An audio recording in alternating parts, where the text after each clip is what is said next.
Good morning.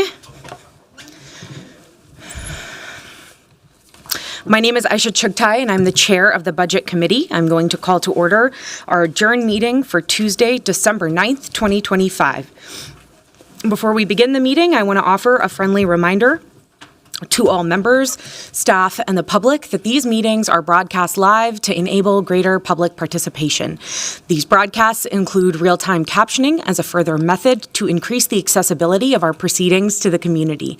Therefore, all speakers need to be mindful of the rate of their speech so that our captioners can fully capture and transcribe all comments for the broadcast. We ask all speakers to moderate the speed and clarity of their comments. At this time, I'll ask the clerk to call the roll so we can verify the presence of a quorum. Councilmember Payne. Present. Wansley. Present. Rainville. Present. Vita. Present. Ellison is absent. Osmond is absent. Cashman. Present. Jenkins. Absent. Chavez. Present. Chowdhury. Absent. Palmisano. Present. Vice Chair Koski. Present. And Chair Chugtai. Present. That is 9 members present. Let the record reflect that we have a quorum. I will also remind my colleagues that we are using speaker management today, so please make sure you sign in. We will now continue considering revisions to Mayor Fry's 2026 recommended budget. Yesterday, we left off with amendment number 29 with council members Rainville, Palmisano, and Chowdhury in queue to speak. I will first recognize council member Cashman to summarize the amendment we are discussing, amendment number 29. Good morning. Thank you, Chair Chugtai. Number 1, good morning, everyone. Number 2, let's relieve ourselves of this budget amendment. And I'll move approval again. Is there a second? Second. All right. We'll go to the queue now, see if there's any discussion on this item. I'll first recognize Councilmember Rainville, followed by Councilmember Palmisano.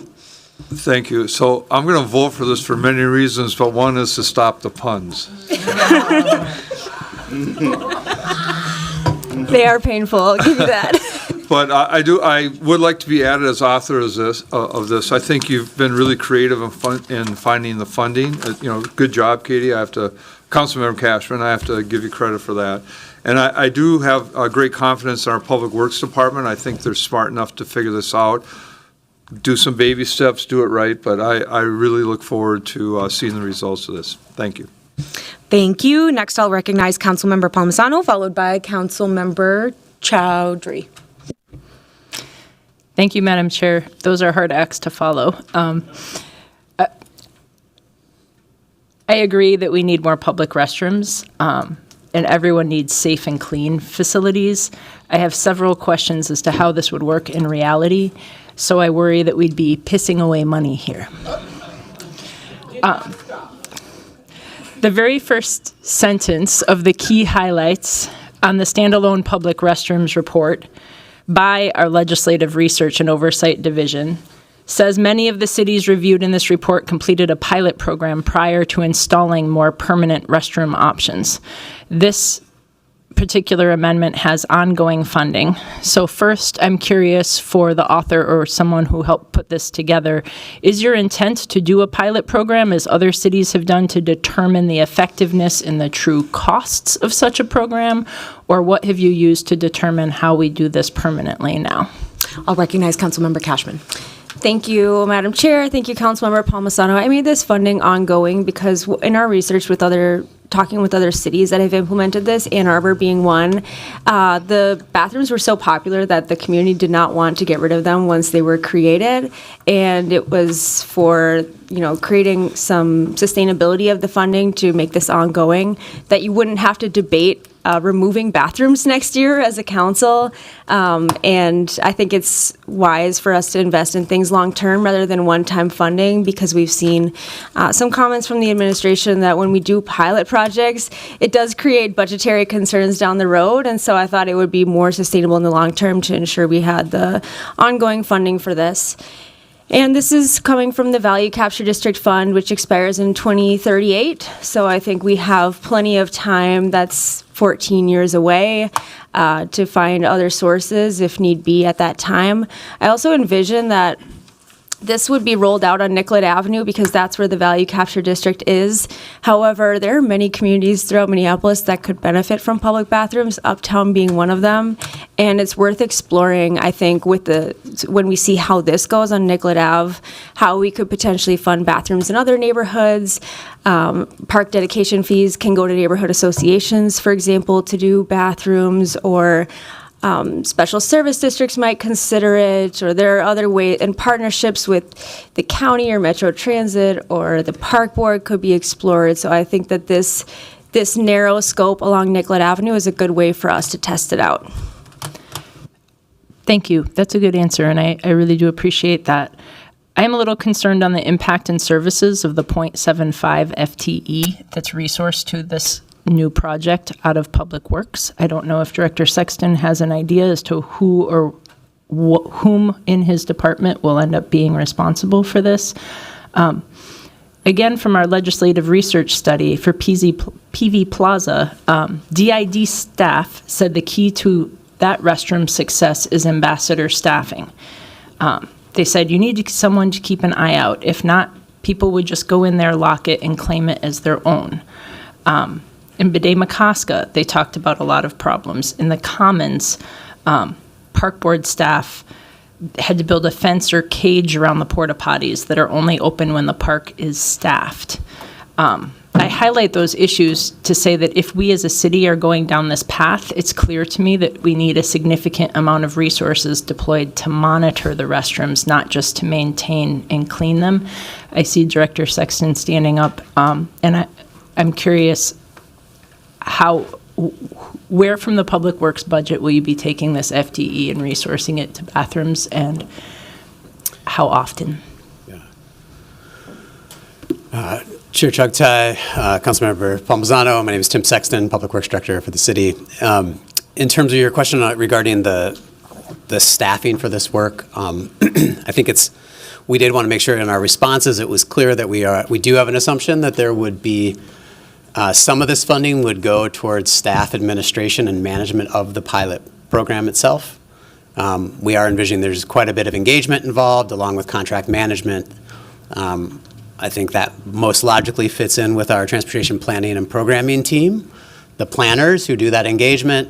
It may shift in the future to some other group within Public Works if this moves from the installation to the maintenance. But I do just want to make it clear to council that this works for us, assuming that we can have some staff time included in the $700,000. Yeah, so this is money meant to help improve transit. So if we're using money that's meant to improve transit to bathrooms, that's a choice. My fear is that we get started with something like this and then we find we can't manage it with the operating costs that will be required. I'm curious, how many units can we truly operate with this kind of funding, and what has been your conversation about that? It looks like the author's ready to answer that question. Sure, we kind of set the expectations a little bit lower because we wanted to give buffer to Public Works to be able to manage the contract. So when we originally talked to other cities, I think $700,000 could fund up to 8 bathrooms, but we set the expectation down to about 5 so that we could give that buffer to staff. And just noting that this is to contract with a private vendor, that private vendor would also assist in the maintenance and operations. And some companies have even said that if Minneapolis starts working with certain companies, that they would bring a staffer to work and live here in Minneapolis. And I think we could benefit from an economy of scale if other cities in the region started working with the same vendor, then we could have more staff on hand. But of course, that's something for Public Works to do in the contract development. So just to be clear, I've heard Director Sexton mention it's a pilot, but what you're saying is that, this is ongoing money. That's the budget amendment before us. You're saying that money would run out in about 12 years. So it's kind of a 12-year pilot, maybe, is what we're saying. Do you know of any areas or businesses Have you worked with the downtown council at all to see where these bathrooms would most appropriately be placed? I would imagine by transit stops. Yeah, all along Nicollet Ave, and the value capture district map is included in the budget proposal, so you can see it goes all the way south to the Kmart site, and it goes all the way north into downtown Northeast. Councilmember Palmisano's time Oh. has expired. Councilmember Cashman, wrap up your thought so we can get Yes, an answer. and there's also a map in here of urination hotspots that the downtown council is servicing, so I'm guessing that hotspot map would also be helpful data in selecting sites. Thank you. Wonderful. Thank you. I initially had Councilmember Chowdhury in queue. I will note that she has joined us in this meeting and recognize her for comments. Thank you, Chair Chugtai. Thank you, Councilmember Cashman, for bringing this amendment forward. I just wanted to speak in support of it. I think that us as a city, looking at a longer-term pilot for public restrooms is a great way for us to become a smart city and be a city where it's easy for people of all ages to be able to enjoy different corridors, especially for our transit riders. I was really, really impressed by the response we got from our legislative directive, and to see how many options there are for the city of Minneapolis to contract with. I'll uplift one. Throne toilets was one that I was impressed by, because they had figured out a model that addressed concerns about climate control, also has kind of like a contract that takes care of all of the things around cleaning and maintenance, and in other cities had a dedicated person in the region, in the area, that would come and service the area. And then in terms of safety and use, one of the tactics that they used was having like their city hall, it could be local libraries, it could be a number of organizations that we could partner with that would give the community members specific cards to access the public restrooms, and they would get to card in and get to use it. And then if there was any instance of vandalism or destruction or just behavior that we don't want to see in our public restrooms, we'd be able to identify that individual card code and shut it off and be able to enforce it that way. So people who are not using toilets the way that they're meant to be used would be held accountable. And I just think the technology and the thought process around this has really developed. And for me, I would really like to be able to see how this works on Nicollet Avenue, to see how we could expand it throughout the city. Like, that's my longer-term vision for public restrooms in my ward. Since I started representing the 12th ward, the 46th and Hiawatha Station has had a really, really unique instance of people using the restroom around the transit station or nearby local businesses. And a lot of that has been mitigated with the addition of some porta potties, but still could be improved upon. And that's a major transit hub in and of itself. Mm-hmm. There's a lot of transfers that happen there, and it's oftentimes a stop that people come into our city from the airport. And so to see a facility like that available to visitors from outside of our state coming in and heading towards downtown in the future, I think would be a major improvement. And my residents have asked for a very, very long time to see if there's a public restroom option the city can look at and partner with Metro Transit. So I'm really supportive of this. I think this is going to bring our city into a new modern era and really improve the public realm. And I wanted to ask Councilmember Cashman if I could be a co-author on this. Yes. Okay, thank you. Clerks have noted both Councilmember Rainville and Chowdhury. Excellent. I'll note that we've been joined by Councilmember Osman. I'll next recognize Councilmember Chavez, followed by Councilmember Palmisano. Thank you, Chair Chugtai, and thank you, Councilmember Cashman, for bringing this budget amendment forward. It was great to see some of these bathrooms in Washington, D.C. when we went to the National League of Cities, and very excited that you brought this work forward. I think it's really important. I know that it's mostly focused in the downtown area, but my reason for supporting it is because it's important that we start somewhere. And if we see that this is something that is going to be really great in downtown, we'd love to see how we could in the future bring this across our different parts of the city in Minneapolis. This is a topic that a lot of my constituents reach out to me when I'm knocking doors, when we're talking about specific livability issues on how we can just create access to bathrooms so we can make sure that we can have clean streets and neighborhoods. So just really excited, very proud to support this amendment, and would ask Councilmember Cashman if I could also be added as an author. Absolutely. Excellent. And then we'll close out with Councilmember Palmisano. Thank you, Madam Chair. I did have some closing comments I wanted to share and just didn't want to try and push that in at the end. I agree that we need public restrooms, and I agree that we need them outside Nicollet Mall, like Councilmember Chowdhury notes. But I just don't think this amendment is ready or in a place I can support it today. We have no idea if $600,000 per year is enough to manage all of these factors of installing, operating, and maintaining these units. I would have preferred to see an amendment written as a 3 to 5 year pilot, a pilot like Director Sexton mentioned, so that we can accurately determine what the financial investment is that is needed. I imagine that site selection alone will be a very cumbersome process and might experience some pushback about exactly where these units are placed. So I do appreciate the interest in this. I am confident it will pass, but I won't be able to support it today. But thank you, Councilmember Cashman, for your work on this. You've gotten much, much further than many people before you. Wonderful. Seeing no further discussion, I will ask the clerk to call the roll on amendment number 29, Nicollet Avenue Public Restrooms. Councilmember Payne. Aye. Wansley. Aye. Rainville. Aye. Vita. Aye. Osman. Aye. Cashman. Aye. Chavez. Aye. Chowdhury. Aye. Palmisano. Nay? Vice Chair Koski. Aye. Chair Chugtai. Aye. That is 10 ayes and 1 nay. That motion carries. Amendment number 30 is nighttime business license inspectors offered by Councilmember Rainville. Councilmember Rainville, will you please introduce your amendment and make a motion?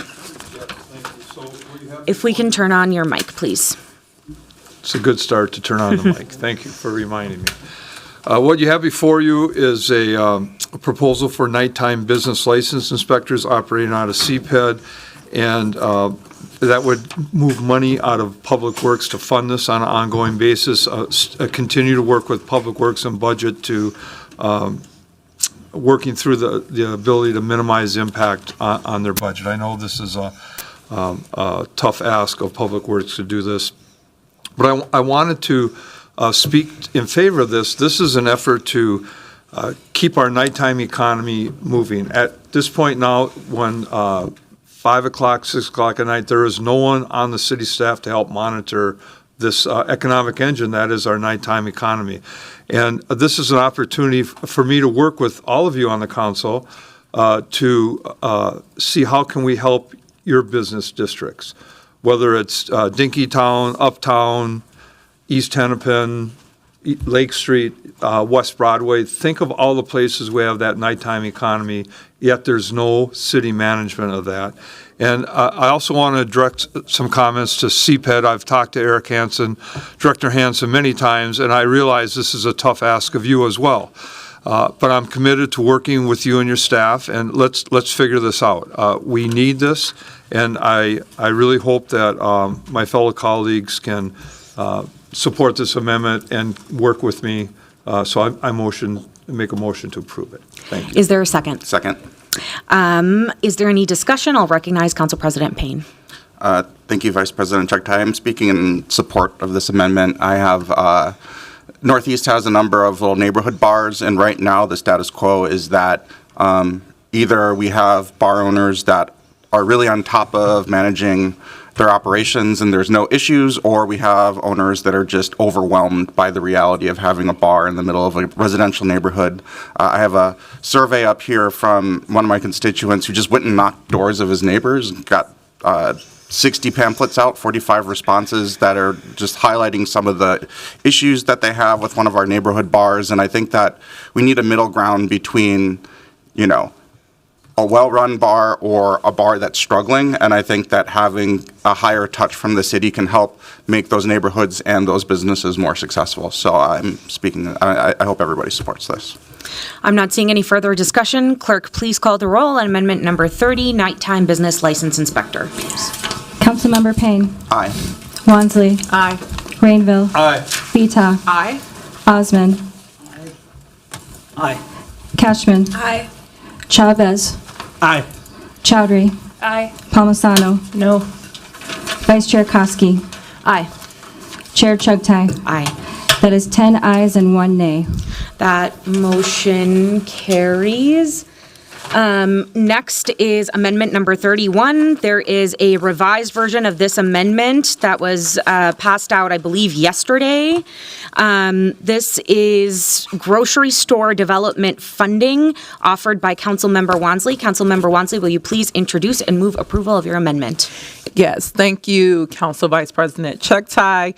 This amendment comes from myself and Councilmember Ellison. And for the clerks, I will note that Councilmember Ellison is missing as a co-author on this motion and would like that to be added. But this amendment allocates $200,000 to support the development of a grocery store in an area of our city identified as experiencing high food insecurity, or what also as our homegrown council has defined to be food apartheid. The revised motion also makes clear that these dollars may only be released if a qualifying organization such as a nonprofit or community development financial institution submits bids for the funding along with matching dollars. My office, as well as Councilmember Ellison's office, has been in several conversations with potential partners, both in Ward 2 as well as stakeholders in North Minneapolis who have a demonstrated interest in working together to get a grocery store in those respective areas. In Dinkytown specifically, several community groups, through partnership with the University of Minnesota, have even secured funding to hire staff to advance this work. These dollars are earmarked in the Great Streets Fund, which limits the geographic areas which this grocery store can be, but still offers many options for corridors in the areas that would be impacted, and that would touch the areas that community partners that we've been in discussions also are interested in advancing this work around. So with that, I will move this motion for approval and ask for a second. Second. That amendment number 31 has been properly moved and seconded. Is there any discussion? I will recognize Councilmember Vita. Thank you, Chair. My question is for the author. Councilmember Wansley, I'm just wondering if there's opportunity here for existing grocery stores to benefit from this. I think the bigger problem we have in Ward 4 is we have North Market, that's a struggling grocery store that, if we developed a new grocery store, it wouldn't be as helpful to the community as helping North Market, right? So I'm just wondering if there's an opportunity, or could we maybe create an opportunity in this for a store like North Market or Solo or Colonial Market, some of the stores that we have in North Minneapolis already that are struggling to stay open, that may be able to benefit from some of these dollars in helping not to create another grocery store, but to sustain existing grocery stores in our community that is ran by our community members. No, thank you, Councilmember Vita. I do appreciate the intent. This budget amendment is strictly for pre-development dollars, so it is targeted towards communities that's looking to create a new grocery store. I don't know, from the conversations that Councilmember Ellison has had, I think some of the intentions behind that is looking at areas in his ward that are not in proximity to some of the places that you named, so communities who don't have access through vehicles or wherever the case might be, to be able to access those and to have a store created in their communities. And I know that's the case for my ward as well. But yeah, I do understand that intent. Would love to have further conversations about that, but this amendment is strictly for the pre-development phase for something new.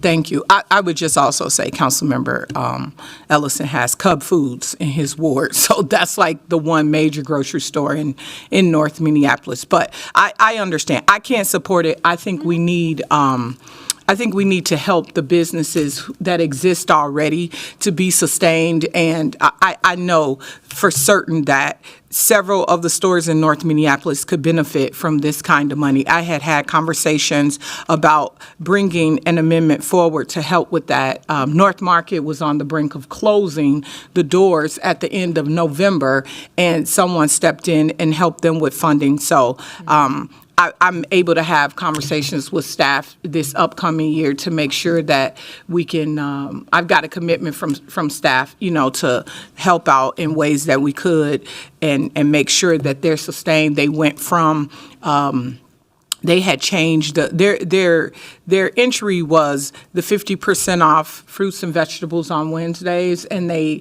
changed that to 25%, and they saw a huge decline in people coming to the store. So now they've went to 2 days a week at 50% off fruits and vegetables. And so that's something we need access to. We need to keep growing that program. And I think as a city, we can help. And I was hoping this would be able to help them. And because it can't, I can't support this. Thank you. Thank you. Next, I'll recognize Councilmember Osman and note that we've been joined in this committee by Councilmember Jenkins. Thank you, Chair. I support the amendments. I think it's a great, wonderful. My area, like Elliott Park, could definitely use something like this. But I am a little concerned about limiting this to nonprofits or. Nonprofits don't start groceries. Groceries are mainly independent, family-owned, family-run businesses, and I don't know if this is just limited to nonprofit only or. Councilmember Osman, you'll see we just listed some examples of organizations that could qualify. Again, it will go through a RFP. So nonprofits, different organizations can submit as long as they have those matching dollars. But it also mentions community development institutions. It also mentions, similar groups like that. So it's not just limited to nonprofits. Yeah. All right. Thank you. Thank you. Next, we'll go to Councilmember Rainville, followed by Councilmember Cashman. Thank you. I stand in support of Councilmember Vita. I agree 100% that we should support the existing grocery stores as well. So I'm wondering if the author, is there any wiggle room in your amendment that at least some information in the research of this could help focus on existing grocery stores as well? Thank you, Councilmember Rainville. I think we've spent almost nearly a year getting to this place about identifying the need for pre-development dollars. Again, I'm more than happy to work with Councilmember Vita, especially our homegrown council who've also talked about this, to look at how to support existing stores. But the issue is that I've had conversations with Councilmember Ellison and just residents in my ward is the need for something new in the areas that don't have access to a grocery store. So that's why I want to keep the intent of the amendment as it currently stands. Okay. Thank you for that response. Is Councilmember Ellison going to come in today? Could we talk with him? Could we lay this over till he's in? I don't see the need to do that. I mean, these amendments have been also public. So if someone, Councilmember Vita or yourself would like to find additional funding sources to do exactly or accomplish the intent that you're laying out, I think we would love to see that. You have until tonight to do that, but I don't see that needing to come in conflict with what we're considering today. Thank you. Councilmember Cashman? Thank you, Madam Chair. I had also asked about some flexibility in this funding because I think that our PAR report did have a lot of recommendations, including public-private partnerships that I think could be explored.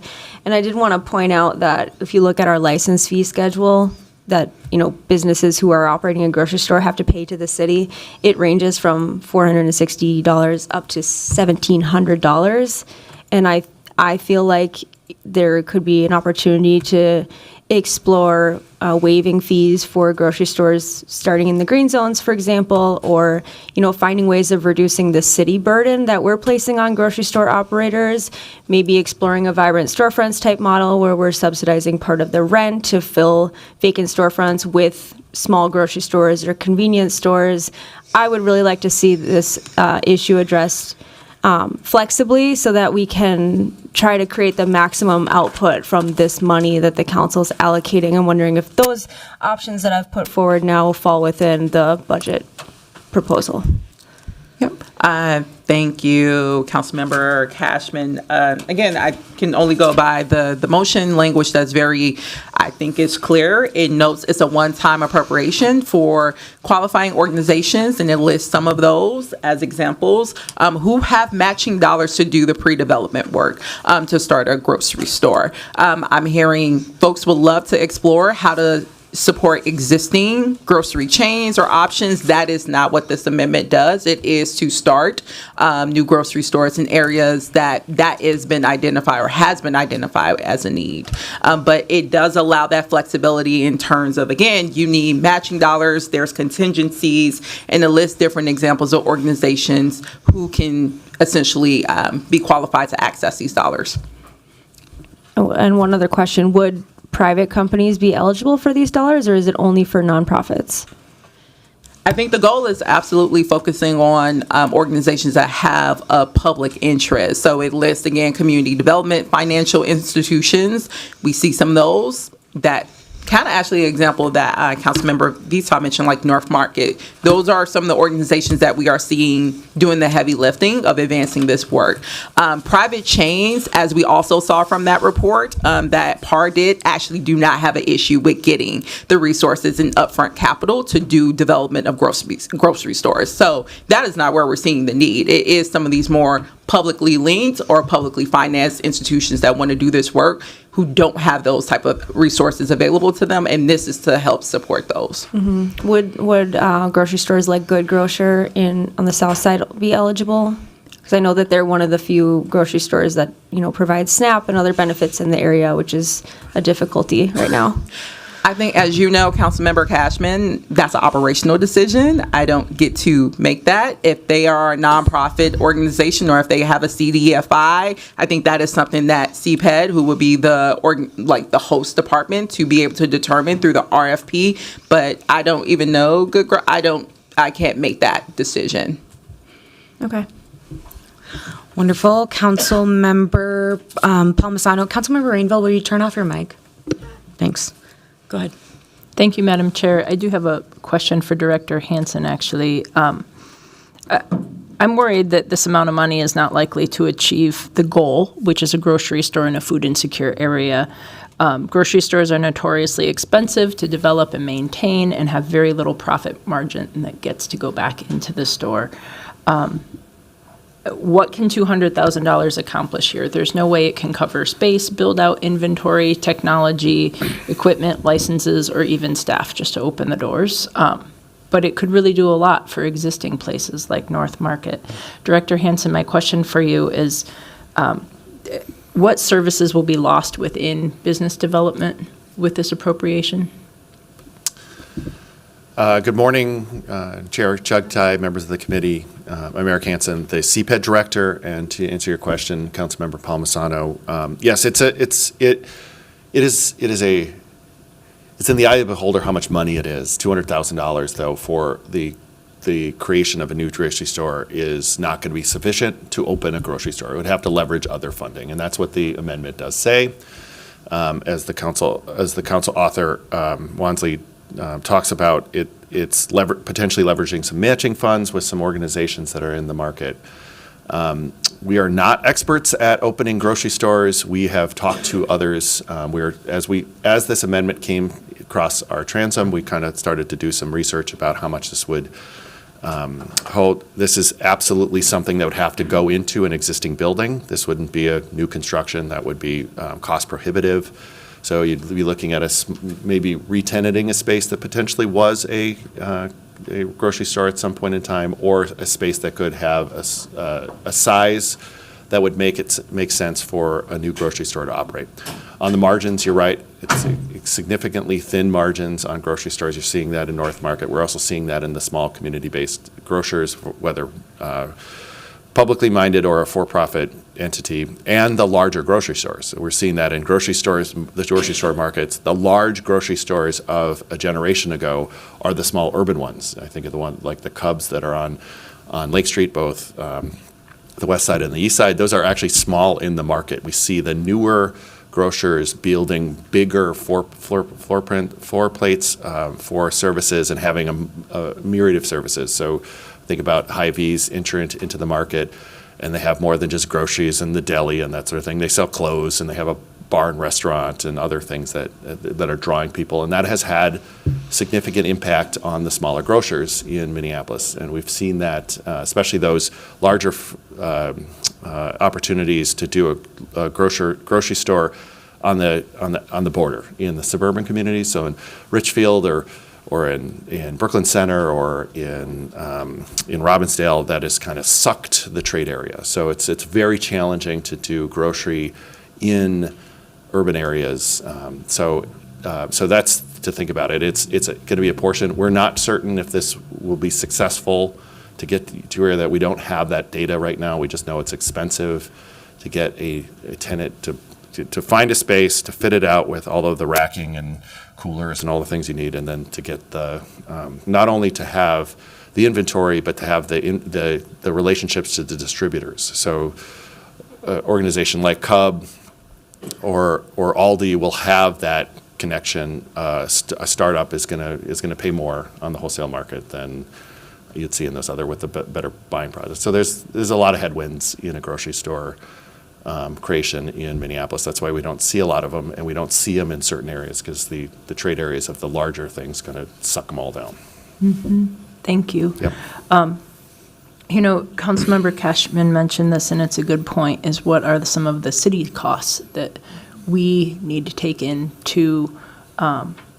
for a grocery store to open in our business? I know we've been able to help some with green cost share types of loans. Are there other ways that you know of that we help grocery stores locally through CPED? Yep. Chair Chugtai, Councilmember Palmisano, our typical commercial products are available. So Ownership and Opportunity Fund, the 2% loan program, facade programs, those are typically what we can offer. There's not anything specific to groceries. The health department, I think, has some programs around having healthy foods, and the green cost share is also the health department. Thank you. Those seem like ways that help largely across the city that we can help grocery stores and grocery stores in trouble. Grocery stores do pay a lot in energy costs. And I'll just mention to my colleagues that on Thursday we'll consider a different topic that might raise those energy costs with an increase to the franchise fee. Thank you. All right, thank you. Thank you. All right, next, I'll recognize Councilmember Vita. Thank you. Director Hansen, just a clarifying question. You said that like a previous store or a previous space could be used. Just for clarification, are you saying like the Worth Co-op was in the building on Golden Valley Road? Mm-hmm. I don't think they stay open for over a year. But they were operating as a grocery store. Like that would be something that could come back, or like into that space that was outfitted for a grocery store but I think North Point used it as a food shelf at one point too. So like you're saying that sort of space and that kind of organization. Chair Chugtai, Councilmember Vita, I'm saying that a newly constructed grocery store, this would not help. Right. Just wouldn't. You'd have to look for space. I think that Worth Co-op space is too small. Okay. That's one of the reasons it didn't operate. Yes, North Point did operate it as a food shelf, but it does not have the floor space to operate at a profitable market. North Market is probably the smallest we're going to see, so you're going to have to look for buildings like that, or from Aldi, they've moved around, but you're going to need like somewhere north of 15,000 square feet in order for it to work, and even then they're going to be on some pretty tight margins. Okay, thank you. Not seeing anyone else in queue. Clerk, please call the roll on the revised number 31 grocery store development funding. Councilmember Payne. Aye. Wansley. Aye. Rainville. No. Vita. No.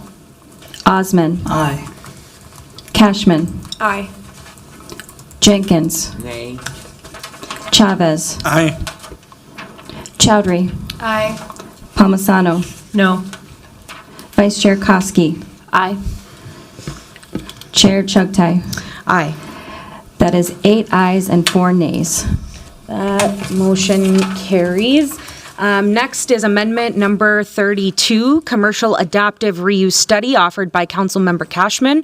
Councilmember Cashman, will you please introduce and move approval of your amendment? Thank you, Madam Chair. This amendment before us is a $125,000 one-time appropriation within CPED to study the public benefit of and evaluate financial incentives for adaptive reuse of underutilized commercial buildings. So yesterday in our budget committee, we heard from the Q3 financial status presentation that property taxes are projected to be $17.4 million under budget. We also saw in the city assessor's 2025 report that the estimated market value of downtown commercial property values fell 9.5% from 2024 to 2025. And we are seeing in-person work still at just 75% of its pre-COVID levels as of late 2025.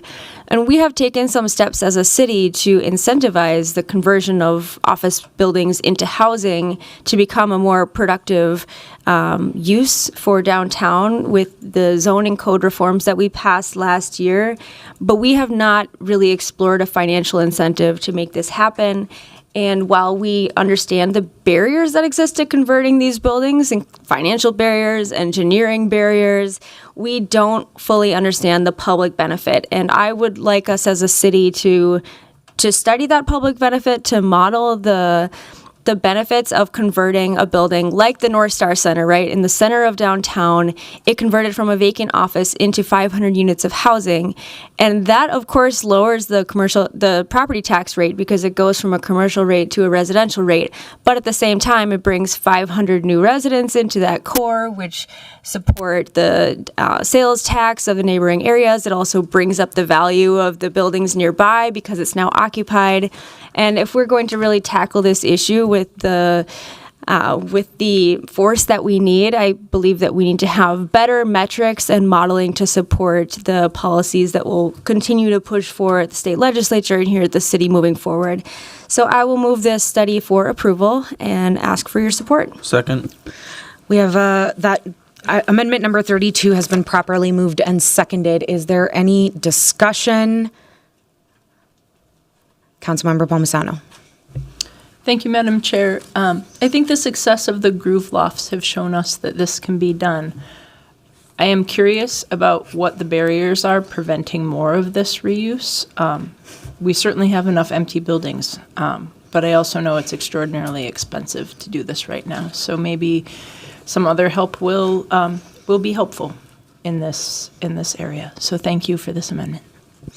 Not seeing any further discussion, clerk, please call the roll on amendment number 32, commercial adaptive reuse study.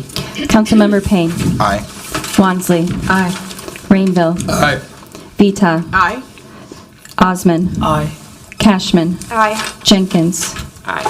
Chavez. Aye. Chowdhury. Aye. Palmisano. Aye. Vice Chair Kosky. Aye. Chair Chugtai. Aye. That is 12 ayes. That motion carries. We are next going to move to amendment number 33, which is vacant retail activation offered by Councilmember Cashman and myself. I will recognize Councilmember Cashman to please introduce and move approval of this item. Thank you, Madam Chair, and thank you for co-authoring this amendment with me. This is another economic development proposal to address the retail vacancies that we're seeing citywide.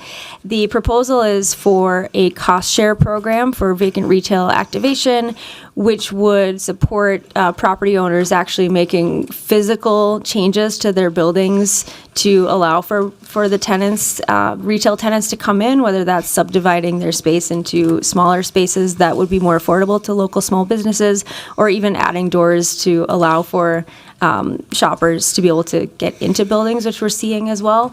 And this would be a cost share program, so we'd really be leveraging private investment as well at the same time. I did write a pretty detailed proposal here, but of course this would be in the hands of CPED to develop the program. And it is pulling on the Downtown Assets Fund, but it is for a citywide program so that every ward could benefit from the benefit of this retail activation. And I'll just note, we've had a lot of success with Vibrant Storefronts in the past couple of years, which is a rental subsidy. And I think this is kind of 2.0 of the Vibrant Storefronts model, where we're actually funding improvements of the physical spaces to make it affordable for small businesses to rent in the long term. And I think the economy of the future is really supporting smaller square footage in our retail spaces so that our local businesses can afford the cost of rent. So I will move approval of this item. Is there a second? Second. We have a proper motion before us. Is there any discussion? Councilmember Palmisano. Thank you, Madam Chair. I want to point out that this amendment, along with amendments 26 and 27, transfers $2.2 million from downtown assets. While I understand this amendment is meant to just reduce empty retail space at a time that we're trying to revitalize downtown, that is a lot of money coming all from the same source here. So I wanted to point that out. Thank you. Thank you. Is there any further discussion? Going once, going twice, not seeing any. Clerk, please call the roll on amendment number 33, vacant retail activation. Councilmember Payne. Aye. Wansley. Aye. Rainville. Aye. Vita. Aye. Osman. Aye. Cashman. Aye. Jenkins. Aye. Chavez. Aye. Chowdhury. Aye. Palmisano. Aye. Vice Chair Koski. Aye. Chair Chugtai. Aye. That is 12 ayes. That motion carries. Next up is amendment number 34, invest in childcare workers, offered by Councilmember Wansley. Councilmember Wansley, will you please introduce and move approval of your amendment? Yes, thank you, Council Vice President Chugtai. This amendment builds off of work and investments made by the council and the city last budget cycle to support the expansion of the child care workforce, which has been identified as a strategy in addressing the high cost of child care for working families in our city. This earmark about $102,000 in CPED's Workforce Development Fund, which has an approved budget of $14 million. It will support funding a FTE that will help residents interested in early child care education get plugged into the correct pathways and programs. This was brought forward out of many conversations with stakeholders, including Minneapolis Public Schools and other local child care providers. And conversations with those stakeholders and other experts in the field have consistently focused on the huge role that workforce shortage plays in increasing the cost of child care and how beneficial it would be to create clearer pathways into child care careers for high school students, college students, and people of all ages in our community. And this FTE will lead the creation of those pathway initiatives and programs and conversations with those partners. This funding will, of course, have a massive impact on increasing the early child care workforce, which will help local residents and workers in essentially accessing these services and also ideally experiencing some financial relief as well. So with that, I will motion approval of this item and request a second. Is there? Second. The item has been properly moved and seconded. Is there any discussion? I'll recognize Council President Payne. Thank you, Vice President Chugtai. This is so extraordinarily timely, and it oddly pairs with our previous amendment around grocery store access. I actually have a new Aldi coming into the ward, and the current development plan is to have that Aldi have a condo for a childcare center. And the developer is trying to work with a childcare development organization that the kind of similar to the grocery store model, the childcare centers are running on really tight margins as well. And there's some internecine tax policy around seminary centers of learning that are qualifying for tax abatement, which could be the make or break difference on whether or not we get another childcare center in the ward. It's really technical, it's really complex. I could see us having a full-time staffer that knows how to navigate some of these challenges so that we can actually expand access to childcare to our community. So there's a real need for this, and it's really timely. So thank you, Councilmember Wansley. Thank you. Next, I'll recognize Councilmember Palmisano. Thank you, Madam Chair. Minneapolis Public Schools already has a career pathways program for pre-K through 6th grade. It's in partnership with Mankato State and Metro State, and that's about all I know about it. Perhaps others know more here, but I really don't think it makes sense to reinvent the wheel and have CPED stand up a brand new program utilizing an FTE when this other program already exists. Would this need to be a new track as part of the existing Career Pathways program? I'm seeing Councilmember Wansley nod yes. To me, unfortunately, this feels like a duplication with the public schools. Thank you. Councilmember Wansley.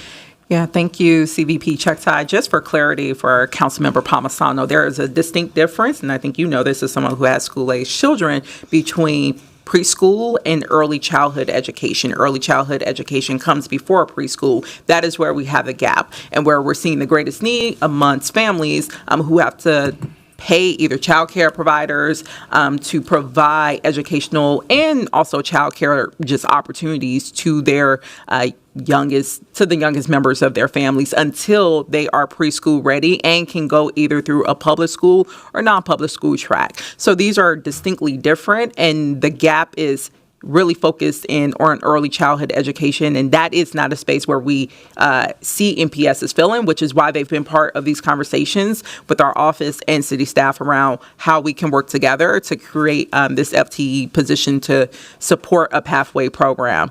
So we have great partners at the table, both at MPS, also at the state level, who are really excited about that, and again, we'll encourage my colleagues to support.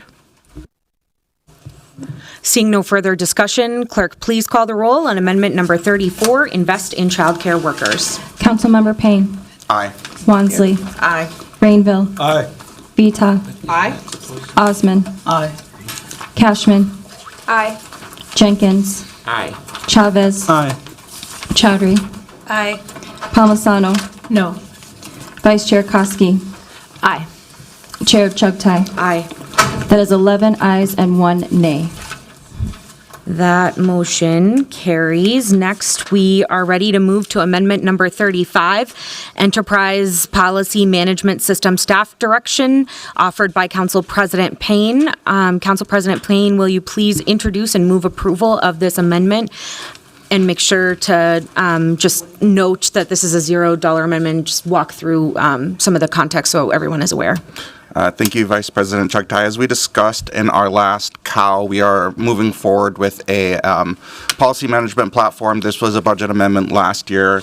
We are very much on our way to getting a vendor identified. It's just the timing of it all. These funds need to be rolled over, and we need to take this action so that that we can actually leverage those funds that were allocated for this year's budget. Mr. Clerk, did you want to speak to this at all? Through the chair, Mr. President, I appreciate that summary. This is an enterprise-wide project to provide the funding to acquire a new system to manage the process of both bringing forward and developing policies, but also of managing and making those policies available to the public. So I appreciate the support for that. Is there a second to Council President Payne's motion? The item has been properly moved and seconded. Is there any discussion? I'm not seeing any. Clerk, please call the roll on amendment number 35, Enterprise Policy Management System Staff Directive. Councilmember Payne. Aye. Wansley. Aye. Rainville. Aye. Vita. Aye. Osman. Aye. Cashman. Aye. Jenkins. Aye. Chavez. Aye. Chowdhury. Aye. Palmisano. Aye. Vice Chair Koski. Aye. Chair Chuktai. Aye. That is 12 ayes. That motion Carries. Next up is amendment number 36, policy for the people, and we will take up 36A and B together. This amendment is offered by Councilmember Wansley. A revision to this was passed out, I believe, on Friday or yesterday, but there's a second revision, and it's also in yellow, and the top of it reads number 36, second revision. Councilmember Wansley, please introduce and move approval of your amendment. Thank you, Council Vice President Chuktai. Since coming into office, my priority post-government structure has always been to ensure the development and growth of the legislative branch and making sure that we have the resources and infrastructure that we need to carry out our responsibilities and authorities to serve the 400,000+ residents that we all represent across the city, and ensuring funding is available for the legislative body to do that work complements us needing FTEs to carry that out, and specifically to carry out research, evaluation, oversight, and policy expertise needs that support our work as well. This motion in front of you essentially repurposes the very original motion where we were looking to pull FTEs from the administrative side to essentially use already existing FTE positions that's within the legislative department or the city clerk's office that's actually already in motion for classification.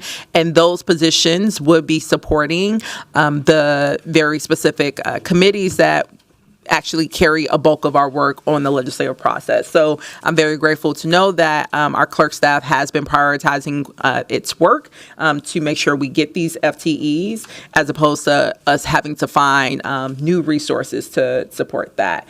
So the $25,000 that you see reflected is an appropriation that would be made from the legislative department to HR to ensure that the JFQs and classifications that would need to happen to get us those additional positions would receive the proper support needed. We actually have to use the support of a vendor that does that classification because there is such a huge backlog for our internal HR team who are also responsible for those. So we'll be guaranteed support through that vendor with this appropriation.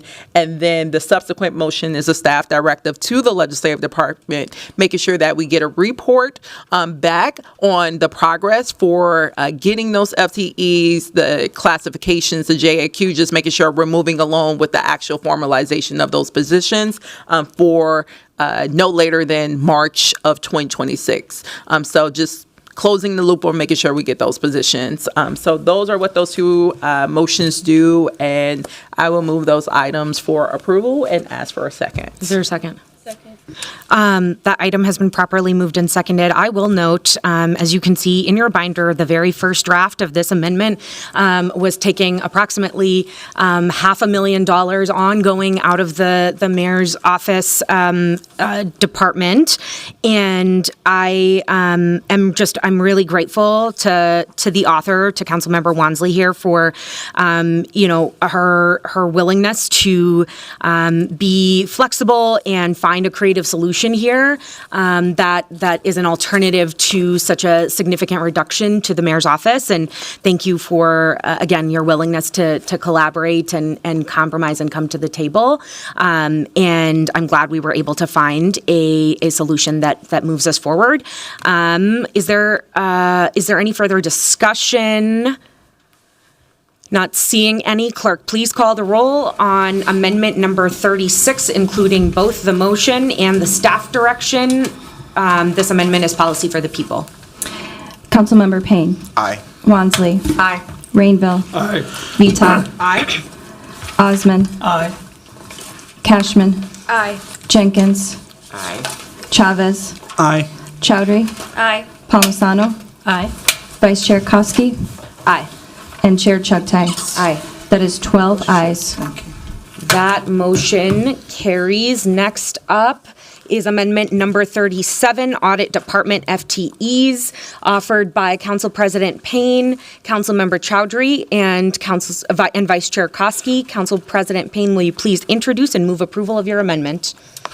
Thank you, Vice President Chugtai. This amendment is to, the city auditor presented a vision for the department that included a build-out of the special review and advisory services. This is essentially 2 years in the making. We originally created the office of, or the division of oversight and what was O&E? Oversight and evaluation and policy and research within the auditor's office. We worked with the city attorney. Those functions were identified to be better suited working directly within the legislative department, not as a part of our independent auditor. Our Mr. Timmerman, who's in the audience, brought forward a proposal to try to build out that vision of a strengthened oversight capability within the auditor's department, that is the special review and advisory services, and has given us very clear guidance that his intent is to, take on large issues in the city when it comes to oversight, as evidenced by the willingness to take on the investigation of the shooting of Davis Maturi, the investigation of the death of Allison Lucier. And, we got to a point where he was running out of capacity as we were running into higher need for oversight. And so for Mariah Samuels, he was not able to take that on. This budget amendment is really aimed at making sure that our city auditor has the capacity to say yes. And I'll also note that we worked really closely with our budget team starting in the beginning of the year. We identified 4 FTEs to move over to the auditor's office with the vision of a multi-year build-out. The mayor actually cut 2 of those positions in his recommended budget. I wanted to restore those positions and do the full build-out as a result of that cut. I want to actually thank Vice President Chugtai for her leadership to work with the administration to actually get us to a source that was amenable to the administration. She moved heaven and earth to try to get to a place where everybody can support this, and so I'm grateful to the administration's work on that as well. And I will move approval of this item and ask for a second. Amendment number 37 has been properly moved and seconded. I want to note for colleagues, this is the revised number 37 that we are looking at. And again, want to thank the authors for their incredible diligence and willingness to collaborate, compromise, come to the table, and really grateful for the product that's before us today. Is there any further discussion? I will recognize Councilmember Palmisano. Thank you, Madam Chair. I really appreciate that many people have come to the table to figure out a way to fund this amendment. It took quite a bit of work and collaboration and also trust between one another. I chaired the audit committee for 10 years, and there's nobody more than I that understands the importance of the Office of the City Auditor. That does give me a unique perspective. I will say this department has grown quite a bit over the past couple of years. Now we're adding 4 more positions, replacing 2 that were removed and vacant, plus an additional 2. And we've all seen departments that have grown too fast. I will support this today because of the trust involved here on all sides. But I do want to caution us to give audit a chance to absorb these new positions and be responsible about their growth. This department is too important to not be monitoring its ability to incorporate all these new positions in the work that they are intended to do. Thank you. Thank you. And finally, I'll recognize Councilmember Cashman. Thank you, Madam Chair. I, appreciate that everybody was working to compromise here, but I do have some concerns that Public Works and CPED are getting their positions taken instead of the mayor's office positions, of politically appointed positions. And I'm wondering how it came to be that, the mayor and his negotiating team came to agree that Public Works and CPED positions should be taken for this? That's an excellent question, Councilmember Cashman. I'm going to ask Director DeSenza if we can get COO Anderson Kelleher here. While we're doing that, I will attempt to first respond to your question. These are all positions that are vacant. They were identified by the negotiating team that the mayor identified as we work through this markup packet. And I can't speak further to why these were the positions that were picked. And so I think that's something the COO can do, or we can see if Mr. Jelly or, I see we have both the CPED and the Public Works directors here. I don't know if we want to invite them up to just talk about these vacancies.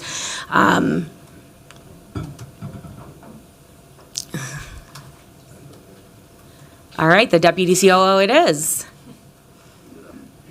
There we go, rock, paper, scissors. If you'll first begin by introducing yourself.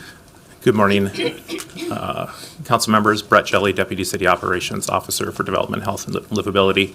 I will speak the best I can to the conversations. I was not in the room with Council Vice President, but as we were working through budget amendments and trying to find sources that both sides could agree to, we worked with all departments and reviewed current vacancies, and were able to find the positions that are in the amendment were something that our side we could support and agree with, just to make sure we had a deal. All right, thanks. I just wanted to point out that, I think the mayor put out a commentary in the Star Tribune saying it was mean-spirited to cut from his staff, but at the end of the day, he's the CEO of the city, and all 4,000 staff are his staff. And so I think it's right to be equally concerned about staff in CPED and Public Works as it is the many, politically appointed policy aides in his office. And I think what I'm seeing here is that these are vacant positions, and so there's no one being laid off by this cut. And so I think that was a line that was drawn, but just wanted to point out that, that these are still the mayor's staff as well. Certainly. And do you want us to invite up either of the directors, or has your question been sufficiently answered? And the Public Works in particular, transportation planning and programming, and transportation operations mobility, what would be the impact of those cuts to Public Works, if Director Sexton can speak to that?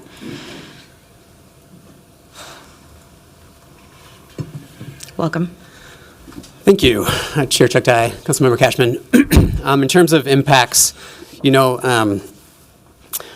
the transportation planning and programming staff do bring our projects up to 30% design. They lead the public engagement. So reductions in that area will reduce the level of public engagement we can do, will slow down project development. And then in traffic and parking services, where the other position is coming from, I believe that one is in our sign shop, and they're responsible for printing signs and being able to respond quickly, whether it's things like the Lena Smith Boulevard changeover, or the recent signs that we posted related to prohibiting ICE in city, use of city parking lots. So reducing staff, while it's not like we cannot do a single task, it will slow down and impact the things that we do.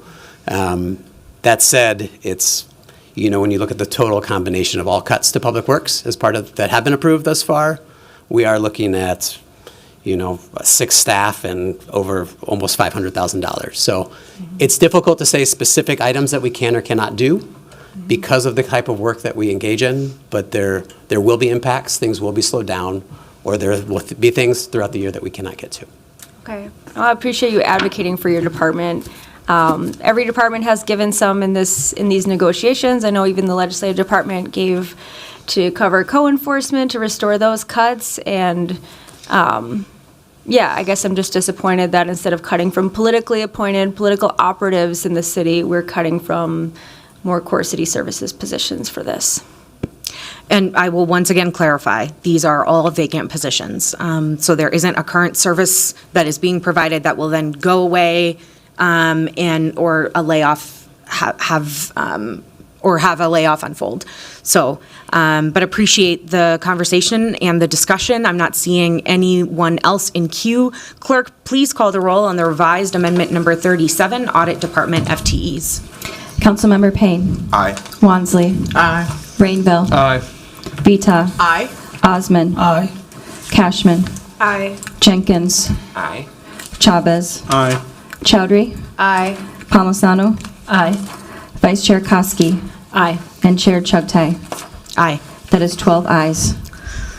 That motion carries. Next up is amendment number 38, around budgetary control financial policy, offered by myself, Vice Chair Koski, and Councilmember Wansley. I will introduce this amendment and move approval, and then we will go to the city attorney, who will walk through what is actually in this amendment in detail. So I will say, with intention, this is a budget cycle that I am the lead author on just this amendment alone, and it is a change to financial policies and a $0 amendment at its core.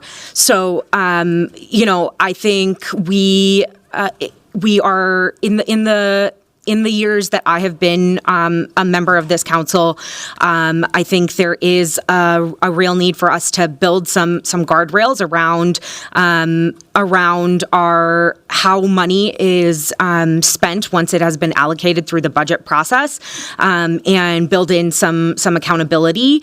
And so these are a few sections to the financial policies that ultimately are all trying to address pieces of that accountability.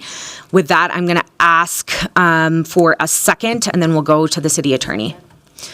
Madam City Attorney, can you please walk us through what is in this amendment? Thank you, Madam Chair, council members. So I'm going to try to, in both sort of simply enough, but also in detail, explain what this financial policy does. Overall, it's amendments to the budgetary controls policy, and the purposes are both to clarify portions of the policy that have always been there, and also add new requirements to aid in budgetary transparency. So let me just step through each of the sections. As you know, we already have a budgetary controls policy. It is much shorter than what is before you, so I'm going to try to highlight the things that are the same and the things that are different. So the very first section is called Legal Level of Budgetary Control, Budget Amendments, and Reporting. This first section of the policy repeats what was already in the policy and codifies legal fact. Under our charter, through the annual budget process, the council annually appropriates money for each department's programs and operations. This annual departmental budget we refer to in this policy and have defined it as department/fund level budget. This is the same term that exists in the current financial policy. But let me explain what this means. I'll give you an example from my office's budget, and I'm going to try to weave in some examples using my office's budget because that's what I understand, and I think it might be helpful for general understanding. So in the 2025 department fund level budget for my office, so department would be city attorney's office, fund is general fund. And for 2025, my department/fund level budget was about $23 million. So that's what I'm going to talk about. So even though sometimes we present budgetary data in a more granular way, so for my office, say, $10 million for the civil division and $13 million for the criminal division, the department/fund level budget is that top line appropriation to my office of $23 million. So under this policy, as was true under the existing policy, departments are not authorized to amend or exceed their departmental budget that was approved during the annual budget process without council approval. So I can't, as a department head, without council approval, amend my budget to be $24 million instead of $23 million. There are some exceptions to this that I will come back to. But just like is true under the current policy, within my $23 million budget, I have the authority to exercise operational control to administer my $23 million budget, which includes the authority to shift funds within my department budget as I deem appropriate to carry out my department's functions. So, for example, if I have an attorney position in the criminal division, but I decide that because of all of the federal litigation we've become involved in, that I need that position in the civil division, I have the authority to shift those funds from the criminal division to the civil division without approval, as long as I stay within my $23 million departmental budget, that department/fund level budget, again, City Attorney's Office General Fund. As I said previously, there are some important exceptions in charter to the general proposition that departments can exceed their budgets without council approval, and those are also addressed in this policy now. So number one, the charter gives the finance department the administrative authority to authorize payments that may exceed the department's budget in order to pay payroll. That's explicit. And number two, the charter permits the council by ordinance to authorize the payment of routine claims and bills. Both of these exceptions are important to ensure the city satisfies its legal payment obligations. So another example, if the council votes to approve a labor agreement with the attorneys union midway through the year, giving raises that weren't accounted for in my annual departmental budget, finance can lawfully pay the attorney's salaries even if the amount ultimately exceeds my $23 million budget. What's new in this policy, though, is explicitly requiring transparency. Under this policy, any of these administrative authorizations must be included in the Finance Department's next quarterly report. So that's the first section. Moving on, second section is called Council Dedicated Funds. This policy newly addresses council earmarks, and we have defined those. We've used the term council dedicated funds in the policy and define it there. These earmarks are captured in your budget amendments dedicating funds for a specific purpose. For example, the earmark of funds to the Office of Immigrant and Refugee Affairs for the purpose of providing community engagement and support for immigrant and refugee communities. The policy provides for both controls and reporting. So under the policy, number one, the earmarked funds can't be used for different purposes without council approval. The policy provides that the administration may request council approval for reallocation. Number two, the administration must report by April 30th on its spending plan for the earmarks and a status report by August 31st. And number three, if the administration determines it can't carry out the purpose of the earmarks for whatever reason, or if it determines the earmark is for more money than necessary, it needs to report within 60 days of that determination the amount, the reason, the effect on carrying out the earmark's purpose, and any other relevant information. Moving on, next section is called Reporting of Anticipated Overspending. The policy creates another reporting requirement on departmental spending. Under the policy, number one, if at the time of the quarterly finance department report, a department exceeds the prorated amount of the departmental budget, again, that department/fund level budget, which would be for me my $23 million budget, the department must report it to council with a proposed correction action plan, if applicable. So for an example, say at quarter two, I've already spent more than half of my $23 million budget, I would report that. That does not necessarily mean that I'm on target to go over budget. Bills tend to come in at different times of the year. So if I had a big bill due in the first half of the year and I know that I have sufficient funds in my budget to pay for everything else in the second half of the year, I would just explain that in my report and wouldn't need a corrective action plan. Number two, if at any time a department reasonably expects that by the end of the year it is going to go over budget, the department has to promptly notify finance and include that information in the next quarterly report. Number three, if by the end of the year the department actually has exceeded its annual department budget, then the next year the department must submit monthly budgetary status reports to the council. And number four, as another check within the system, the legislative department will have access to the city's financial systems, which is also another transparency measure. To maintain the integrity of those systems, that access will be restricted to view-only capability and subject to the finance department's normal operating policies and procedures. And then the final section is called lapses and rollover, and I believe it's identical, if not close to identical, to what has already been in there. But I might as well explain it as long as I'm on a roll. So this section of the policy, again, same as the current policy, unspent appropriations generally lapse at the end of the year, and money goes back to the fund from whence they came. But there is a rollover process where appropriations that are unspent but are encumbered, which means obligated, for example, through an executed contract, can be authorized to continue rollover into the next budget year. So for 2026, the city attorney's office budget might be $23 million plus $100,000 for an expert witness contract that was executed in 2025 for services to be rendered in 2026. So that's essentially what's covered in that. Thank you. Thank you, Madam City Attorney. I want to thank you, the Finance Department, and the leaders of the Legislative Department for working together on crafting this amendment. I will see if there are any questions or discussion. Councilmember Palmisano. Madam Chair, I wanted to speak on this item, and I had a chance to speak with you at length about it last night, so I will work to be brief.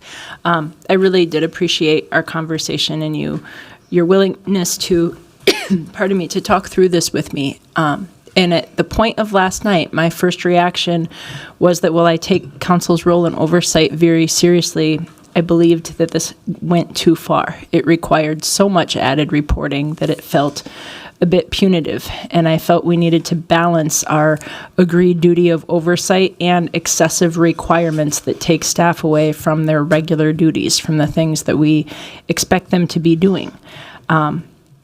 As Attorney Anderson pointed out, there are a lot of reasons our departments can go over budget, and we need to cast a wide net there. Yes, MPD and MFD go over budget for overtime. A couple years ago, and as we heard earlier, the assessor's office was over budget in the past due to a wage study, and then currently due to new technology.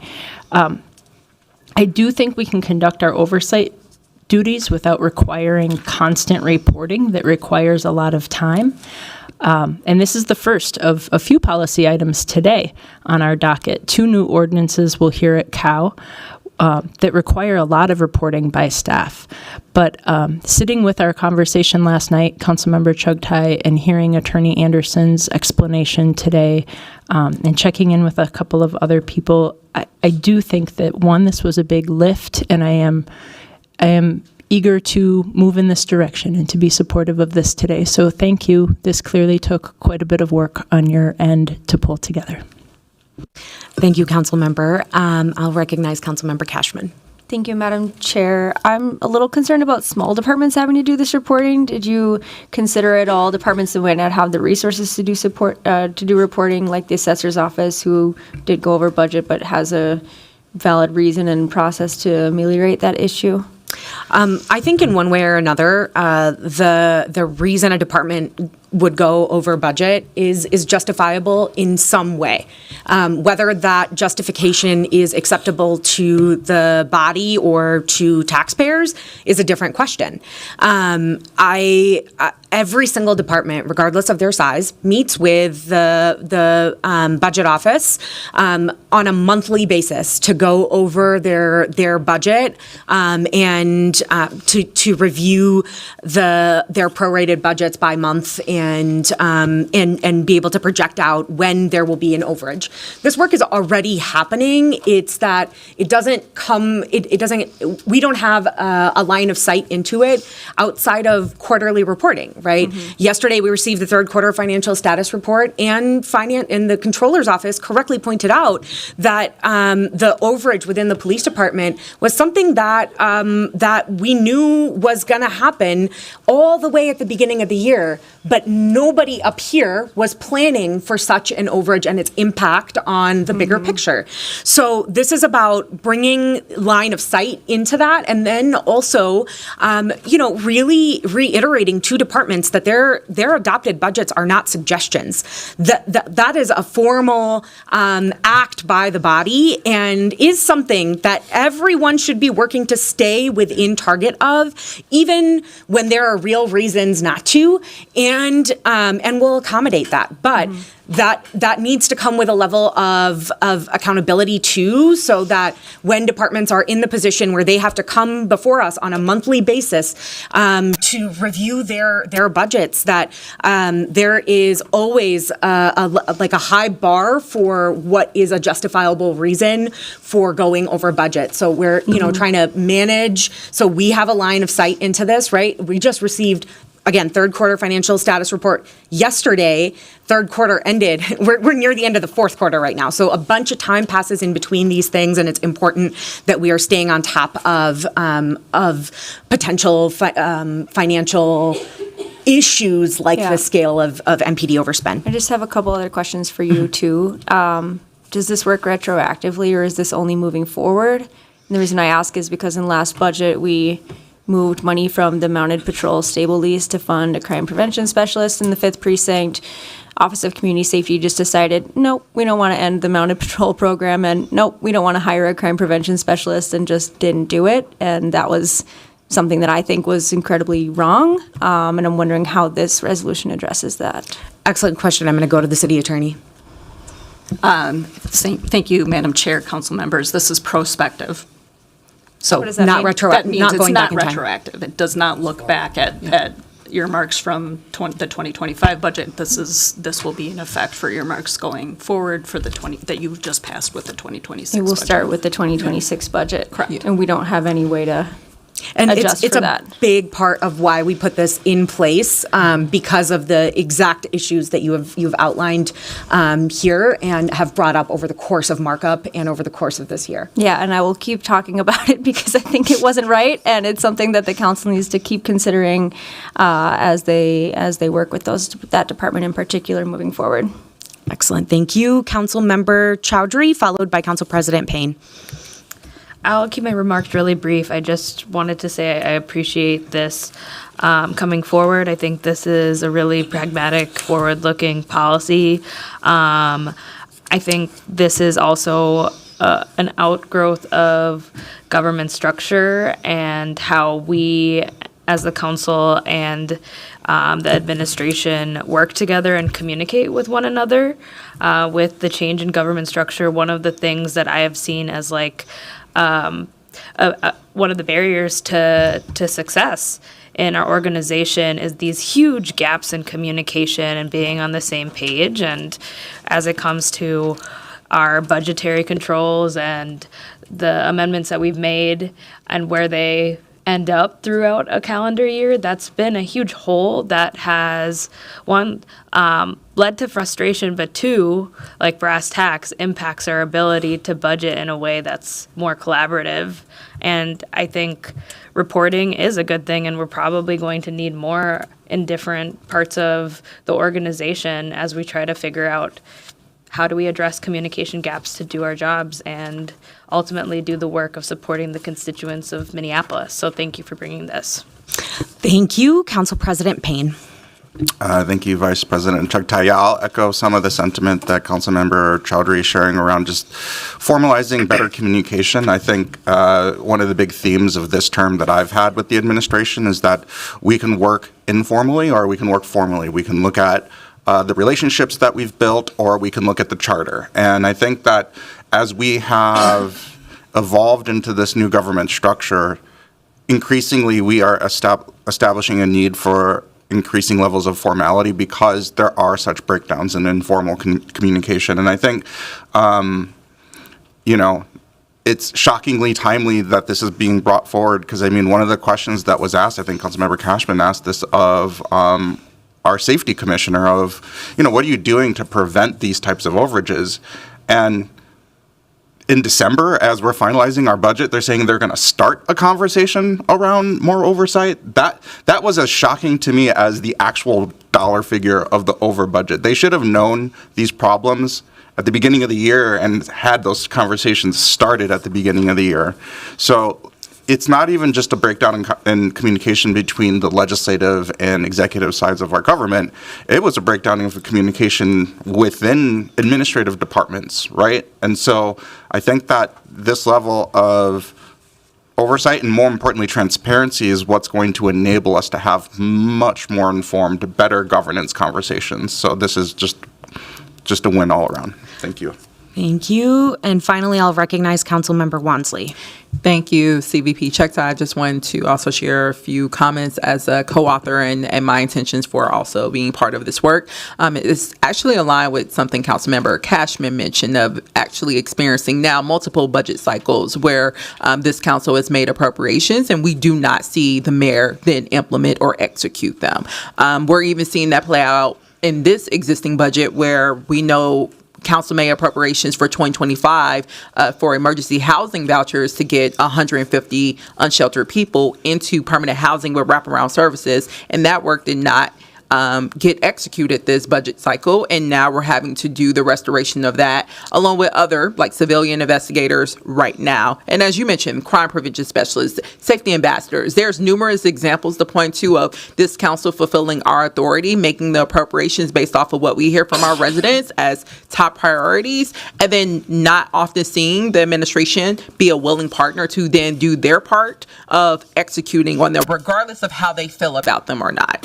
So I will name that was my intent, and also not wanting to be in another cycle next year of asking and doing legislative directives and trying to follow up or quote unquote micromanaging the administration on why they're not implementing the things that this council passed and said we want to see be advanced, we want to see be executed, and that is your responsibility. And the technical term that we learned through this process for that is called empowerment. When the executive does that, we're actually seeing Congress now actually use empowerment actions, because this is literally playing out by President Trump in many ways of not executing congressional earmarks and other funding appropriations that's being made because our executive at the federal level also don't like them. So we don't want to get to that level at the municipal side of things. So this was one of the ways in which we were able to say, let's figure out a policy solution to make sure there's greater transparency and oversight over the administration as it pertains to council's budget amendments, because apparently that is where we have the greatest issue in seeing work be implemented and executed. And I will even name throughout this budget cycle, we've seen our own COO come forward and name multiple times this underlining, we don't know if we'll implement this, or we don't know if we'll implement one of these budget priorities. And it's like, if this body passed it, it should be implemented. It should not be used as a political pawn of things. We're simply trying to do our jobs. We want the administration to do theirs, and this essentially acts as guardrails for both of us to basically do the work that taxpayers and constituents sent us to do. So I'm really excited that we were able to get to this place to bring this policy forward. I will note I'll be bringing a revision as well tonight that addresses something else that has come forward in this process around greater monitoring around our legal settlement dollars. And I think we constantly hear that be used as a reason for dollars going out the door, but no accounting for what is it for. It's just, oh, it's the legal settlement. And it's, next thing you know, we're $20 million over budget. And that's not also appropriate. So I want to name that will be coming tonight. But that said, I'm grateful for my co-authors for working together, city staff, to get to a place where we can bring this policy forward today. Wonderful. Thank you, Councilmember Wansley. Just to clarify, are you bringing an amendment to number 38? That is correct. Okay. So here's my suggestion then, like, let's hold this so that we can just get it amended. We don't have to do an additional motion to reconsider. And we'll pick up right here. And I'm not seeing any further discussion on this item, so laying this over until this evening. And here's what I want to do in terms of how we're moving forward now. So we've got number 38, which is going to have an amendment. We have a new number 39 based on something that came up in discussions with the legislative department. We have a new number 40 offered by Councilmember Chowdhury. We have a revision to number 11 and number 12 that was passed out. And that's just accommodating an additional change that was flagged by the administration. discussion. And then finally, I think there's a couple of additional revisions to amendments that authors have made me aware of. So that's a total of 7 items that we need to take up. I want to give people some time because I know Cal is going to run really long today, and it's very possible we roll right from Cal to the public hearing. So I want to adjourn this meeting. We're going to obviously make a motion to pass everything over to council for this evening, and after the public hearing concludes in our council meeting tonight, we'll take up the remaining items in the order I've outlined. So with that, Mr. Clerk, I make a motion to send everything up to the council, correct? So I'll make that motion and ask for a second. Second. Wonderful. And all those in favor, please signify by saying aye. Aye. Those opposed say nay. Any abstentions? The ayes have it. That motion carries. I will see you all tonight. And seeing no objections, we stand adjourned. With our binders. Please, yes, bring your binders. Oh, that's right. They can stay. Never mind. You can leave your binders. Our cow seating arrangement's going to be a little bit.